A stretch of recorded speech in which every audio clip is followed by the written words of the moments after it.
নমস্কার, আমি জ্যোতিষ জ্ঞান কেন্দ্র থেকে শ্রী সুব্রত ভারতী কথা বলছিলাম। আজ বৃহস্পতি এবং রবির যে কম্বিনেশন সেটা নিয়ে আলোচনা হবে।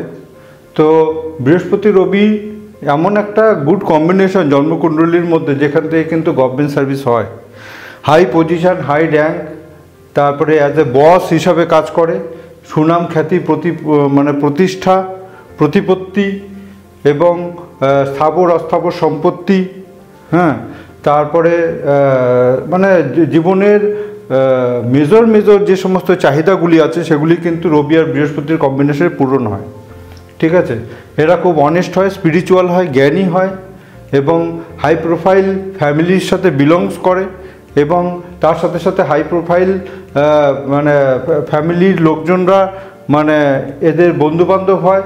হ্যাঁ, রাজা বা রাজকীয় স্থান বলতে এবং জীবনটা খুব সিকিওর আনন্দময় জীবন বলতে আমরা বৃহস্পতি এবং রবির কম্বিনেশনকে বুঝি। কিন্তু সেই কম্বিনেশনটা যদি কোনো কারণবশত নেগেটিভ হয়ে যায়, অর্থাৎ সে তো অষ্টম ভাবের সাথে যুক্ত হয় বা অষ্টমপতি বা দ্বাদশপতির সাথে যদি যুক্ত হয়ে কাজ করে, কিংবা এই বৃহস্পতি বা রবির সাথে যদি রাহুকেতু শনি মঙ্গলের, মঙ্গল বলবো না, রাহুকেতু শনির নেগেটিভ অ্যাক্সিসের মধ্যে যদি বৃহস্পতি আর রবি যদি চলে আসে, বৃহস্পতি আর রবি সাপোজ আমি বলছি, সাপোজ এখানে হচ্ছে রবি বসে আছে উচ্চস্থ, এখানে হচ্ছে বৃহস্পতি বসে আছে, এইখানেই যদি রাহু বসে থাকে, এখানে যদি কেতু বসে থাকে, তাহলে কি হবে? এটা হচ্ছে রাহুকেতু অ্যাক্সিসের মধ্যে ঢুকে গেছে। এই রাহুকেতুর অ্যাক্সিসটা কিন্তু খুব নেগেটিভ, হ্যাঁ, এবং কোনো কারণবশত এখানেই যদি শনি বসে থাকে, তাহলে কি হচ্ছে? এটাকে বলা হয় একে অপরের সাথে ভীষণভাবে শত্রুতার যোগ। রবির সাথে শনির যেমন শত্রুতার যোগ, রাহুর সাথে বৃহস্পতি, রাহুর সাথে রবির, এগুলি সব শত্রুতার যোগ। ঠিক আছে, তো এই কম্বিনেশন, এই অ্যাক্সিসের মধ্যে যদি রবি এবং বৃহস্পতি বসে থাকে, রবি যতই উচ্চস্থ হোক না কেন, সেই ক্ষেত্রে কিন্তু কোনোভাবেই একটা সুফল ফলের আশা করা যায় না।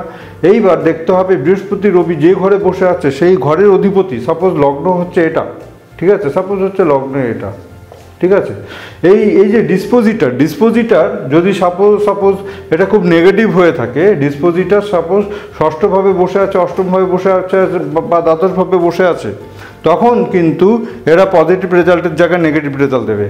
ঠিক আছে, সুতরাং এই শনি তখন বৃহস্পতি রবির কম্বিনেশনটা কিন্তু নেগেটিভ রেজাল্ট আসবে, যেহেতু এর ডিসপোজিটার কিন্তু নেগেটিভ। ঠিক আছে, তো যাই হোক, এই হলো একটা কম্বিনেশন।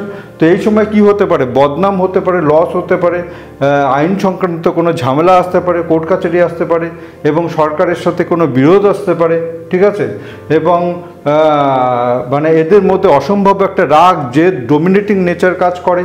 ঠিক আছে, অসৎ সঙ্গ এবং মুখোশধারী চেহারা, যেটাকে বলা হয় সেই রকম একটা মানুষ কিন্তু আমরা দেখতে পারবো যদি এই বৃহস্পতি আর রবি অ্যাফ্লিকশনের মধ্যে চলে আসবে।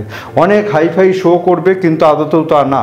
সুতরাং অসৎ সঙ্গ এবং নিজেও মানুষটা অসৎ হয়ে পড়বেন, অসৎ হয়ে যাবেন যদি এই রেজাল্ট যদি নেগেটিভ আসতে শুরু করে। ঠিক আছে, যাই হোক, এটা হলো বৃহস্পতি। এরপরে আরও সমস্ত কম্বিনেশনগুলি নিয়ে আলোচনা করবে। এখন দুটো প্ল্যানেটের কম্বিনেশন নিয়ে আলোচনা হচ্ছে, এরপরে 3টে বা 4টে প্ল্যানেটের কম্বিনেশন নিয়ে আলোচনা হবে। তো যাই হোক, সমস্ত কিন্তু কম্বিনেশনগুলি পজিশনের উপরে রোল প্লে করে, সমস্ত কম্বিনেশন কিন্তু পজিশনের উপরে রোল প্লে করে।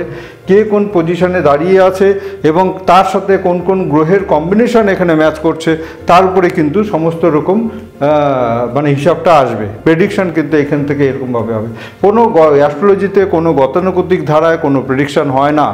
অ্যাস্ট্রোলজিতে একই বৃহস্পতি রবি মানেই এগুলো হয়ে যাবে, এই ধারণাটা সম্পূর্ণ ভুল। কারণ তারা কোন ভাবের অধিপতি, কোন ভাবের সাথে যুক্ত, তার সাথে কারা কারা যুক্ত আছে, এই কম্বিনেশনগুলি না দেখলে কিন্তু কোনো প্রেডিকশানই ম্যাচ করবে না। কোনো গতানুগতিক ধারায় কোনো প্রেডিকশান হয় না। ঠিক আছে, তো যাই হোক, আপনারা আরও এডুকেশনাল ভিডিও পাবেন। আমার যদি চ্যানেল আপনাদের ভালো লেগে থাকে তাহলে অবশ্যই লাইক করবেন। আমি অ্যাস্ট্রোলজি পড়াই এবং আপনাদের যদি ইচ্ছা হয় অ্যাস্ট্রোলজি পড়ার, তাহলে আমার সাথে যোগাযোগ করতে পারেন। আমি অনলাইনে ক্লাস নিই। আর আমার বাড়ি হলো জলপাইগুড়ি, আর শিলিগুড়িতে একটা চেম্বার আছে, ধূপগুড়িতে একটা চেম্বার আছে। যদি আপনারা যোগাযোগ করতে চান তো যোগাযোগ করতে পারেন। নমস্কার।